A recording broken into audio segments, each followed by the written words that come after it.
खूब भजन किया विश्वामित्र जी ने।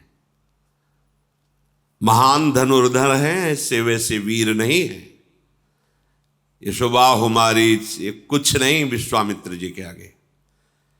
तप में देखो तो अद्वितीय, और अस्त्र विद्या में देखो तो अद्वितीय, और भाग्य तो ऐसा है कि जन्मे कुशिक वंश में और स्थिति प्राप्त की ब्रह्म ऋषि की। अद्भुत।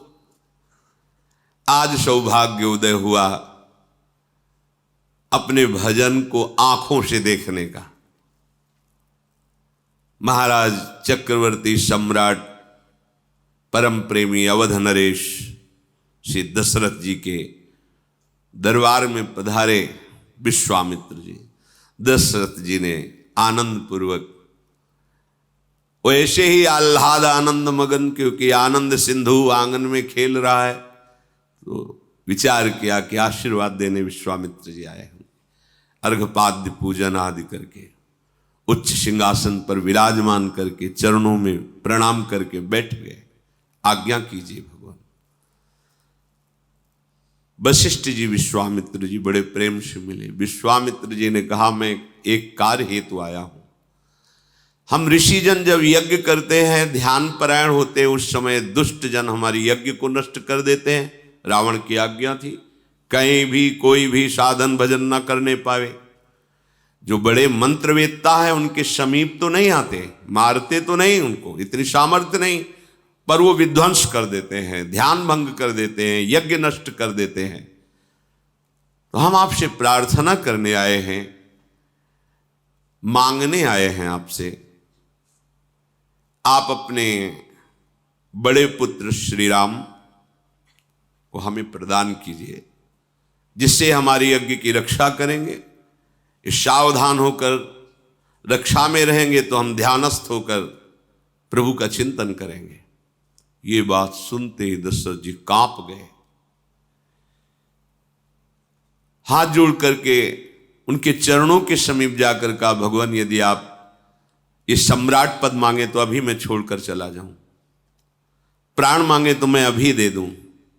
वैसे सब हमारे प्राणों से प्रिय पुत्र हैं, पर राम को प्रभु ये हमसे नहीं हो सकता। वशिष्ठ जी की तरफ देखकर विश्वामित्र जी ने कहा, इनको समझाइए। वशिष्ठ जी ने कहा, महाराज आपका यश होगा, कुमारों का मंगल होगा, आप मेरी बात मान करके अपने पुत्रों को इनके प्रदान कर दीजिए। गुरु आज्ञा, देखो गुरु आज्ञा पर कोई प्रश्न नहीं होता। अब बोलने की कोई गुंजाइश नहीं, गुरुदेव ने कह दिया। राम लक्ष्मण को बुलाया। लक्ष्मण जी छाया की तरह भगवान के साथ रहते हैं। आपको विश्वामित्र जी ने अपनी यज्ञ रक्षा हेतु हमसे मांगा है, बहुत सावधानी पूर्वक रहना। और ऋषि से कहा कि विश्वामित्र जी से कि मानो आप हमारे प्राण लिए जा रहे हो भगवान, अगर जरा सा भी कुछ तो हमारे प्राण निकल जाएंगे। वहां से आदेश लेकर माताओं को प्रणाम करके प्रभु विश्वामित्र जी, ये भजन का फल साथ चल रहा है। पुरुष सिंह दो वीर, हरसि चले मुनि भय हरन, कृपा सिंधु मति धीर, अखिल विश्व कारण करन। पुरुष सिंह श्री राम लक्ष्मण मुनियों का भय हरण करने के लिए, भक्तों का भय हरण करने के लिए प्रसन्न होकर जा रहे, उदास नहीं कि मैं अपने परिजनों से वियोग प्राप्त कर रहा हूं। बहुत प्रसन्नचित सेवा मिली है हमें, महर्षियों की सेवा मिली। प्रभु आनंद मगन होकर के उनके साथ जा रहे हैं। अरुणिमा छाई हुई कमल नयन, विशाल वक्षा स्थल, अजान बाहु लंबी भुजाएं, नील कमल श्याम तमाल के समान कांति, बिजली की कांति जैसा पीतांबर धारण किए हुए, तरकस पीठ पर और धनुष बाण हाथों। श्याम गौर जोड़ी विश्वामित्र जी आगे बार बार प्रभु की छवि देखते हैं। जान गया प्रभु आप अपने भक्तों से कितना प्यार करते हैं। आप हम जैसे अपने भक्तों के लिए माता पिता और महल के सुख का त्याग कर हमारे साथ चल रहे हैं। मगन होकर जा ही रहे थे कि भयानक आवाज आई। विश्वामित्र जी ने रुको। भगवान श्री राम जी ने कहा कि आवाज कैसी थी भगवान? बोले एक बहुत भयानक राक्षसी रहती है, वो गंध मात्र से जान लेती है कि कोई वन में प्रवेश किया, वही राक्षसी है। पहले को सामने दिखाई दी पर्वताकार राक्षसी, ताड़का नाम था। वो क्रोध में भर करके विश्वामित्र जी की तरफ और प्रभु की तरफ दौड़ी। भगवान हर समय सावधान चल रहे हैं। यहां एक हाथ धनुष पर और एक बाण पीठ में तोड़े, निकालने की जरूरत नहीं। और प्रभु का बाण अमोघ है, संधान किया जाता है तो लक्ष्य का भेद करके पुनः प्रभु के हाथ में आ जाता है। प्रभु ने तत्काल बाण संधान किया। जे ही भगवान के बाण का स्पर्श हुआ, ताड़का अपने राक्षसी स्वरूप को छोड़कर भगवत स्वरूप को प्राप्त हो गई। भगवान के बाण के स्पर्श से मुनिजन वांछित दुर्लभ पद प्राप्त हुआ है, जो बिल्कुल घोर निशाचर हैं, असुर भाव से युक्त हैं। भगवान का अवतार केवल मंगल के लिए होता, केवल मंगल। ऐसे ही कृष्णावतार में छठी के दिन पूतना का, जैसे प्रभु का लीला प्रारंभ हो रहा है उद्धार के लिए, ताड़का, उधर सबसे छठी के दिन ही पूतना आ गई थी, उत्सव मनाया जा रहा था। वो गति सुखदेव जी आनंद मगन होकर कहते, जो मैया यशोदा को गति मिलनी वो गति पूतना को दी। ऐसा दयालु कौन होगा? बड़े बड़े महात्मा जन जिनकी आराधना करते रहते हैं, वो पदवी ताड़का को प्रभु ने प्रदान की। जे ही बाण प्रवेश किया शरीर में, निष्पाप हो गई, दिव्य रूप धारण कर भगवत धाम को गई। विश्वामित्र जी ने देखा, निर्भय हो रहे हैं विश्वामित्र जी, और बोले कि आज मैं तुम्हें ऐसी विद्या प्रदान करता हूं कि तुम्हें कभी भूख नहीं लगेगी और कभी प्यास नहीं लगेगी। कभी भूख प्यास नहीं लगेगी, ऐसी विद्या प्रदान की। तुम्हारे शरीर में अतुलित तेज और बल है। मैंने जितने दिव्यास्त्र सीखे हैं वो सब तुम्हें प्रदान करता हूं। वैसे तो सब प्रभु से ही प्रकट हुए, पर लीला में विश्वामित्र जी ने दिव्यास्त्र भगवान को प्रदान किए। सुखपूर्वक आश्रम में प्रभु विराजमान हुए। बहुत से ऋषि मुनि अपने अपने आश्रमों से आकर के प्रभु के दर्शन कर रहे हैं और आशीष देते हैं और निर्भय हो जाते हैं कि अब हम सब ध्यान भजन यज्ञ निर्भय होकर करेंगे, क्योंकि श्री राम लक्ष्मण रक्षा के लिए है। ऐसा नहीं कि प्रभु विश्वामित्र जी या उन्हीं मुनियों की रक्षा के लिए हैं, आपकी भी रक्षा के लिए। आप भजन करो। देखो, एक बार काशी में जो कुछ मन में मलिनता रखते थे, ऐसे लोगों ने विचार किया कि गोस्वामी जी की हस्तलिखित जो ये भगवत लीला है, बहुत अद्भुत चमत्कार, जो सुने आसक्त हो जाए, जो पढ़े आंसुओं की धार बहने लगे। सबको लगा कि जो संस्कृत के ग्रंथ है महामहिम है, उनके प्रभाव से भी बढ़कर इनका प्रभाव बढ़ता जा रहा है। अगर ये ग्रंथ ही हटा दिया जाए तो रात्रि में गोस्वामी जी जब सो रहे हो तो इस ग्रंथ को उठा करके गंगा जी में प्रवाहित कर दिया जाए, पक्का हो गया। अब जब रात्रि में गए तो वहां देखा कि 2 नौ किशोर गौर श्याम धनुष बाण बिल्कुल संधान किए हुए खड़े। भय लगा। कुटिया के दूसरे दरवाजे पर गए, यज्ञ मंडप जैसी कुटिया, वहां देखो भयभीत हो गए, भाग गए। दूसरे दिन आए और कहा मैं उन रक्षकों के दर्शन करना चाहता हूं जो रात्रि में हमने। वो यहाँ कौन रक्षक, हम तो भगवान के दास हैं, यहाँ तो कोई रक्षा में नहीं, हम रात्रि में। उन्होंने अपनी बात बताई, हम आए थे उस ग्रंथ को ऐसा, पर हमने देखा कि 2 नौ किशोर तेज राशि रक्षा। भगवान के वचन हैं, भगवान त्रिकाल सत्य बोलते हैं। करो सदा तिनके रखवारी, स्वयं ज्यों बालक राखे महतारी। स्वयं पार्षद नहीं भेजते, अनंत शक्ति संपन्न पार्षद, पर स्वयं श्री भगवान अपने जनों की रक्षा करते हैं। सुंदर कंदमूल फल प्रभु को अर्पित किया गया।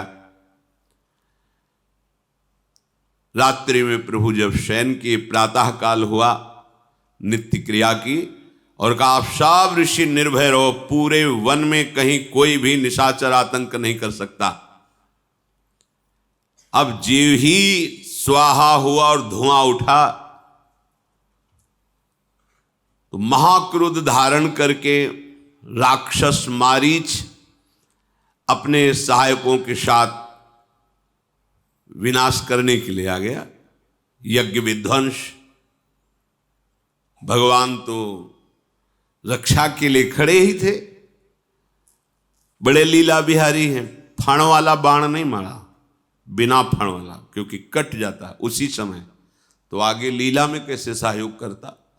इसलिए मारीच को बिना फण वाला बाण मारा, वो 100 योजन विस्तार वाले समुद्र के पार गिरा, 400 कोस दूर जाकर गिरा।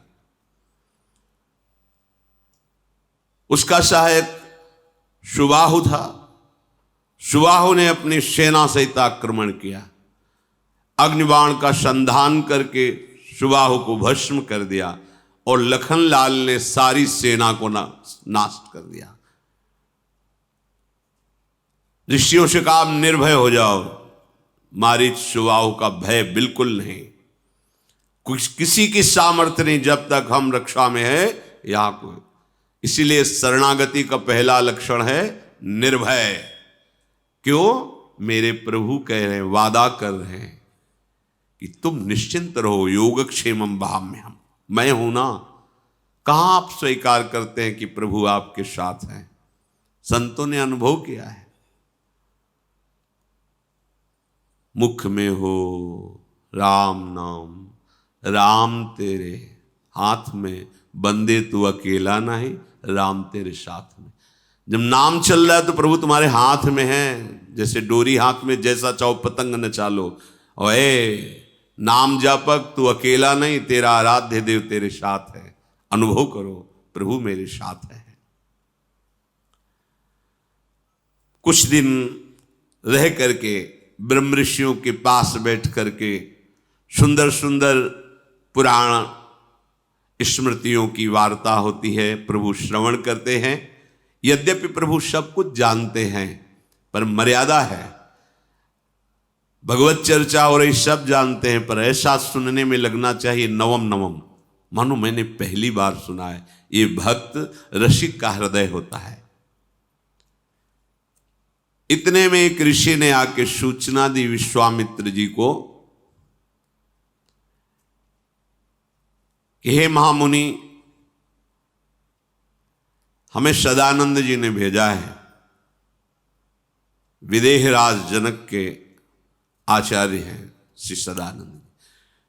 उन्होंने कहा है कि बहुत सुंदर धनुष यज्ञ होने वाली है, आप उसमें सम्मिलित होइए, आशीर्वाद दीजिए, आप पधारिए। विश्वामित्र जी उनसे कहा मैं अवश्य आऊंगा। विश्वामित्र जी ने मुनि मंडली से कहा कि चलो, परम ज्ञानी विदेहराज जनक का संग लाभ होगा और धनुष यज्ञ की शोभा का दर्शन करेंगे। प्रभु श्री राम और लक्ष्मण से भी कहा, जो आज्ञा कहकर प्रभु प्रसन्न हुए। समस्त ऋषि मंडली के साथ भगवान गौर श्याम जनकपुर के लिए पधारे। बहुत ही हरित वन, दौड़ दौड़ करके मृग मंडली आती है और भर नेत्र गौर श्याम जोड़ी का दर्शन करती, लखनलाल राम जी। उस वन के पशु पक्षी कृतार्थ हो रहे, पर आश्चर्य हुआ, जे ही आगे बढ़े तो देखा एकदम उजाड़, बीच में एकदम उजाड़, जैसे आग लग गई हो, निर्जन, कोई हरा पत्ता भी नहीं, और एक बड़ी शिला पड़ी हुई है। ऐसा लगता है पूर्व में यहां आश्रम था, पर सब नष्ट भ्रष्ट जैसा हो गया।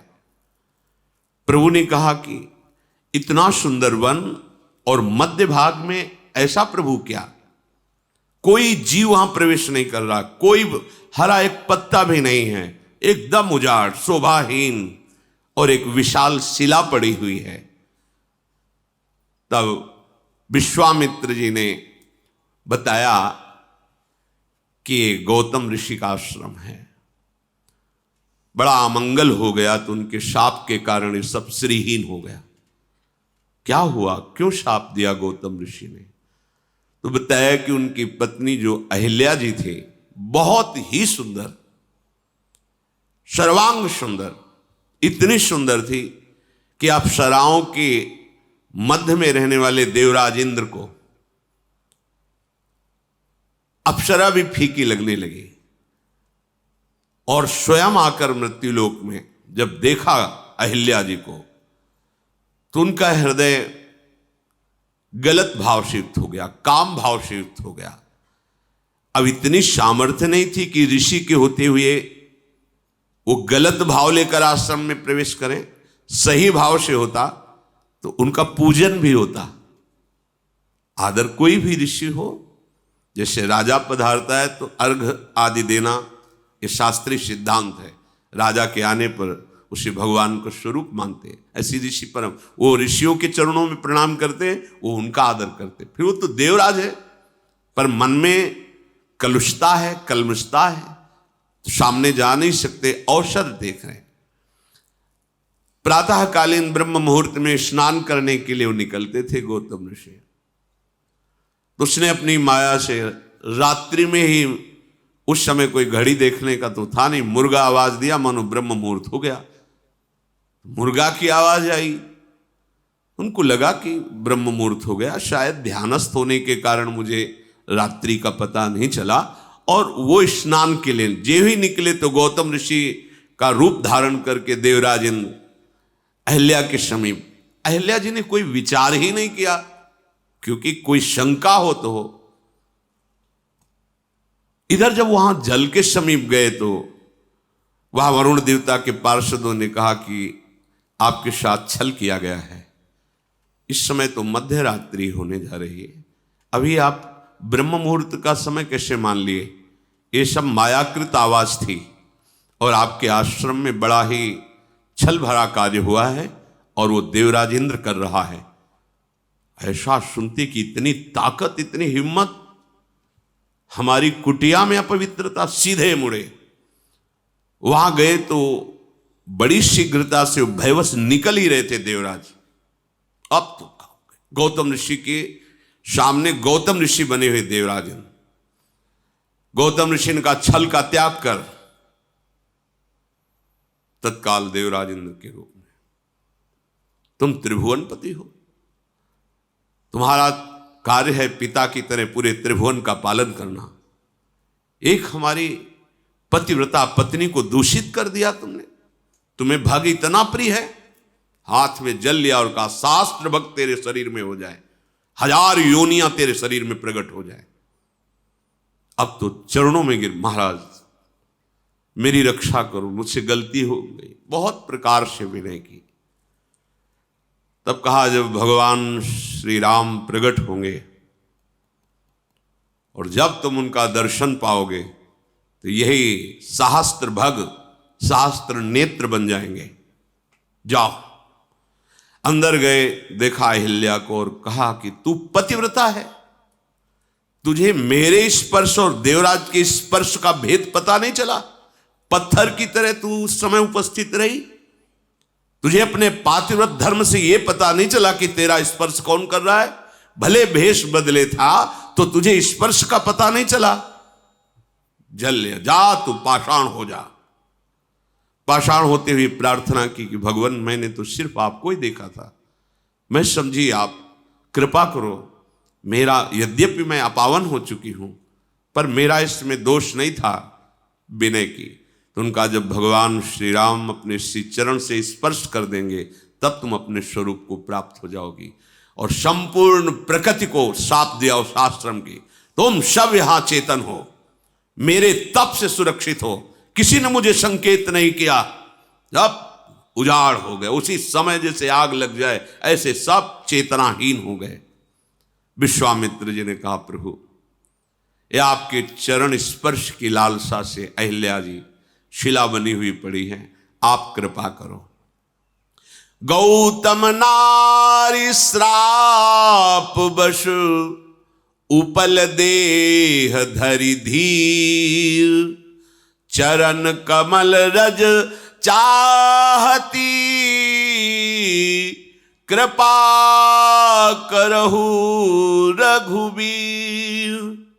हे रघुनंदन, आप अपने श्री चरणों से शिला का स्पर्श करो।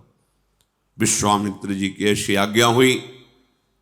भगवान ने करुणा करके अपना चरण बढ़ाया, जे ही स्पर्श किया परशत पद पावन, शोक नशावन, प्रगट भई तप पुंज सही, देखत रघुनायक जन सुखदायक, सन्मुख होई कर जोरी रही, अति प्रेम अधीरा पुलक शरीरा, मुख नहीं आवे बचन कही, अतिशय बड़ भागी चरणनि लागी, युगल नयन जलधार बही। जे ही प्रभु के पावन श्री चरणारविंद का स्पर्श हुआ, वो जो एक शिला पड़े, तत्काल दिव्य तेजोमयी रूप धारण किए हुए अहिल्या जी प्रकट हो गई। हाथ जोड़ा, हे अपने शरणागतों की रक्षा करने वाले, भक्तों को सुख देने वाले प्रभु। आंखों से अश्रु चल रहे, रोमांच हो रहा है, प्रेम की अधीरता बढ़ रही। आपने अमोघ कृपा की और चरणों में गिर पड़े।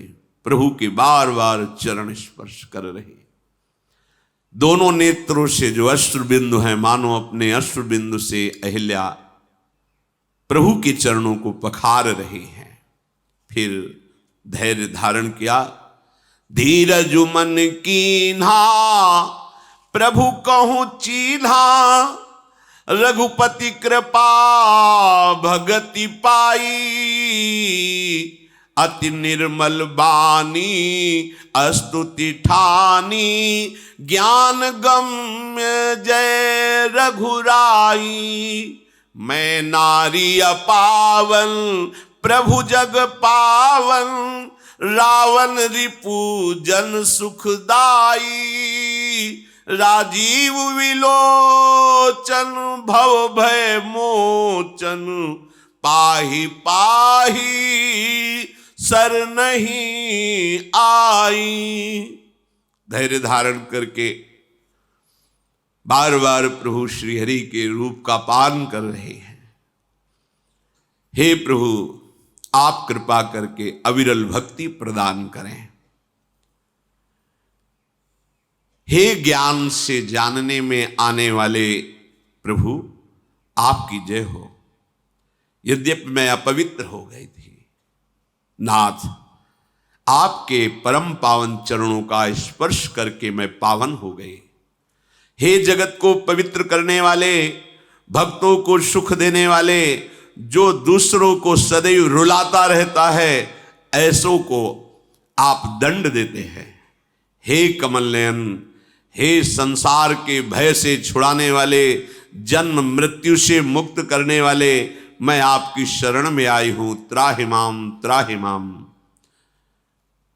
प्रभु आज मुझे बड़ा सुख मिल रहा है। मेरे प्राणपति मुनि ने जो मुझे शाप दिया, आज मुझे वरदान लग रहा है। मुनि शाप जो दीन्हा अति भल कीन्हा, परम अनुग्रह मैं माना। देखूं भरी लोचन हरि भव मोचन, यह लाभ शंकर जाना। बिनती प्रभु मोरी मैं मति भोरी, नाथ न मांगूं बर आना। पद कमल परागा रस अनुरागा, मम मन मधुप करे पाना। जो मुनि ने शाप दिया, आज मुझे बहुत अच्छा लग रहा है, मानो मुझे वरदान दिया। बड़ा अनुग्रह मानती हूं अपने पति का जो मुझे शाप दिया, क्योंकि संसार से छुड़ाने वाले, भवबंधन से मुक्त करने वाले, हे प्रभु श्री हरि, मैं आज नेत्र भर कर आपको देख पा रही हूं, देख ही नहीं पा रही, आपके चरणों का स्पर्श प्राप्त किया। भगवान शंकर जी सबसे बड़ा लाभ यही मानते हैं कि हरि का साक्षात्कार हो जाए, यह लाभ शंकर माना। मैं बुद्धि की बड़ी भोली हूं, बस नाथ मेरी एक ही विनती है, मैं और कुछ नहीं चाहती। अब केवल यही चाहती हूं कि मेरा मन रूपी भौरा आपके श्री चरण कमल का पराग पान करके उन्मत्त बना रहे, अर्थात आपकी प्रेम रस में मेरा मन डूबा रहे। आहा, मुझे आज कितना बड़ा सौभाग्य मिला। जेहि पद सुर सरिता परम पुनीता, प्रगट भई शिव शीस धरी। सोई पद पंकज जेहि पूजत अज, मम सिर धरऊ कृपालु हरि। यही भांति सिधारी गौतम नारी, बार बार हरि चरण परी। जो अति मन भावा सो बर पावा, गए पति लोक आनंद भरी। आहा, ये वही श्री चरण हैं जिनके धोवन से गंगा जी प्रकट हुई है, वही गंगा जी जिनको भगवान शंकर अपनी जटाओं में सिर में धारण करते हैं। आहा, ये वही श्री चरणारविंद हैं जो ब्रह्मा जी के द्वारा निरंतर पूजित होते रहते हैं। पुलकित हो रही अहिल्या जी, हे कृपालु, आज कृपा करके उन्हीं श्री चरणों को आपने मेरे मस्तक पर पधराया। बार बार स्तुति, बार बार प्रणाम करके प्रभु के चरणों को पकड़कर, हे प्रभु, ये मेरा मन सदैव आप में अनुराग भरा रहे। तत्काल विमान आया और विमान पर बैठकर जहां गौतम ऋषि उत्तम लोकों में थे, वहीं अहिल्या जी अपने पति लोक को प्राप्त हुई। सब ऋषि जन विश्वामित्र जी के जो साथ थे बहुत आनंदित हुए और प्रभु के स्वभाव को देख रहे हैं। अस प्रभु दीन बंधु हरि, कारण रहित दयाल। तुलसीदास सठ तेहि भजू, छाड़ी कपट जंजाल। कैसे हमारे प्रभु दीन बंधु हैं, दयालु हैं, अकारण दया करते हैं। कोई कारण नहीं दया का, अकारण हित करने वाले, दया करने वाले। ऐ मन, सठता का त्याग कर, कपट मत कर। इस कपटी माया के जंजाल का त्याग करके तू एक बार प्रभु का भजन कर ले, फिर देख कैसे निहाल हो जाता है।